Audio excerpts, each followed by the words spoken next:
एक छोटे से गांव में एक पुराने हवेली में एक रहस्यमय चरम प्रयोगी रहते थे जिनका नाम रामलाल था।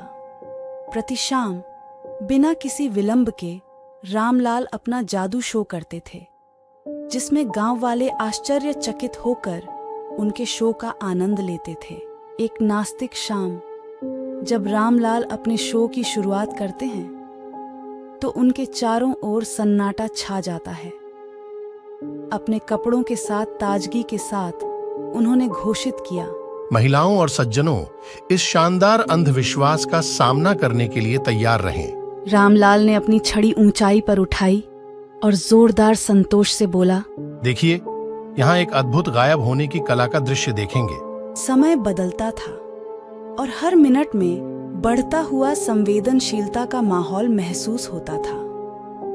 और फिर जैसे ही घड़ी 12 बजती है, रामलाल हवा में गायब हो जाते हैं, छायाबन में उसके सामने बैठे लोगों के चकित चेहरों के साथ। मिनटों ने घूमा और गांव वाले हवेली के हर कोने को खोजते रहे, लेकिन रामलाल का कोई संकेत नहीं मिला। अफवाहें फैलीं, सिद्धांतों की भरमार हो गई, लेकिन सच्चाई अनिच्छानिक बनी रही।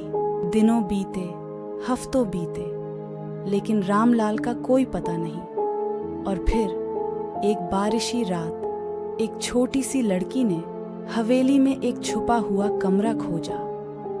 कमरे के बीच में एक आईना खड़ा था जिसका सतह अन्यलोकी प्रकाश से चमक रहा था।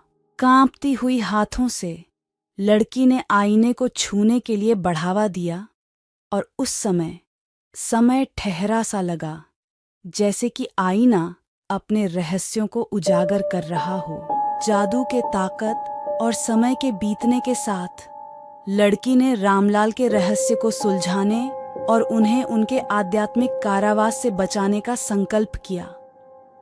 हर मिनट उसे सच्चाई के करीब ले जाता था, लेकिन समय अंत हो रहा था। जैसे कि घड़ी फिर से 12 बजी, लड़की ने आईने में धक्का दिया।